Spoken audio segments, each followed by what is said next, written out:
യു.ഡി.എഫിന്റെ പരമ്പരാഗത ശക്തി കേന്ദ്രമായിരുന്ന ഇടുക്കി മണ്ഡലത്തിൽ ഇത്തവണ നടന്നത് തീപാറുന്ന പോരാട്ടം. എൽ.ഡി.എഫ്, യു.ഡി.എഫ് സ്ഥാനാർത്ഥികളുടെ എം.പി എന്ന നിലയിലുള്ള 5 വർഷം വീതമുള്ള പ്രവർത്തനത്തിന് ജനങ്ങൾ മാർക്കിടുമ്പോൾ ആര് വിജയിക്കുമെന്നുള്ളത് പ്രവചനാതീതമാണ്. എന്തു വന്നാലും തങ്ങൾ വിജയിക്കുമെന്ന് യു.ഡി.എഫ് നേതൃത്വം ഇപ്പോഴും അടിയുറച്ച് വിശ്വസിക്കുന്ന മണ്ഡലങ്ങളിൽ ഒന്നാണ് ഇടുക്കി.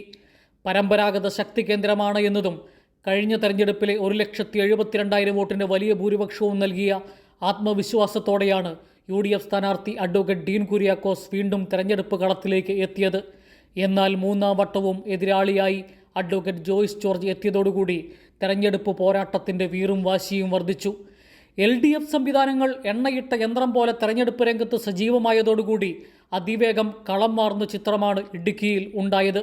2014 മുതൽ 19 വരെ അഡ്വക്കേറ്റ് ജോയ്സ് ജോർജ് എം.പി ആയിരുന്ന 5 വർഷവും 2019 മുതലുള്ള ഡീൻ കുര്യാക്കോസിൻ്റെ പ്രവർത്തനവും തമ്മിലുള്ള താരതമ്യമാണ് എൽ.ഡി.എഫ് പ്രധാന പ്രചരണ വിഷയമാക്കി മാറ്റിയത്.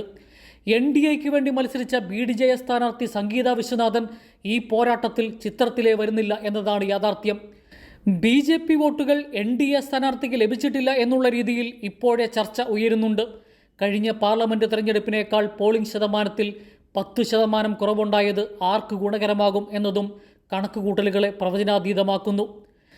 ബി.ജെ.പി വോട്ടുകൾ വ്യാപകമായി യു.ഡി.എഫ് സ്ഥാനാർത്ഥിക്ക് മറിച്ചിട്ടില്ല എങ്കിൽ ജോയ്സ് ജോർജ് വിജയിച്ചു കയറും എന്നു തന്നെയാണ് എൽ.ഡി.എഫ് പ്രതീക്ഷ. ആര് വിജയിച്ചാലും കഴിഞ്ഞ തവണത്തെ പോലെ കനത്ത ഭൂരിപക്ഷം ഉണ്ടാവില്ല എന്നുറപ്പ്. ഫോട്ടോ ഫിനിഷിങ്ങിൻ്റെ വീറും വാശിയുമുള്ള കണക്കുകളായിരിക്കും അവസാന ഘട്ടത്തിൽ ഇടുക്കി മണ്ഡലത്തിൻ്റെ വോട്ടെണ്ണൽ കേന്ദ്രത്തിൽ നിന്നും ഉണ്ടാവുക. ജോസിൽ സെബാസ്റ്റ്യൻ, കൈരളി ന്യൂസ്, ഇടുക്കി.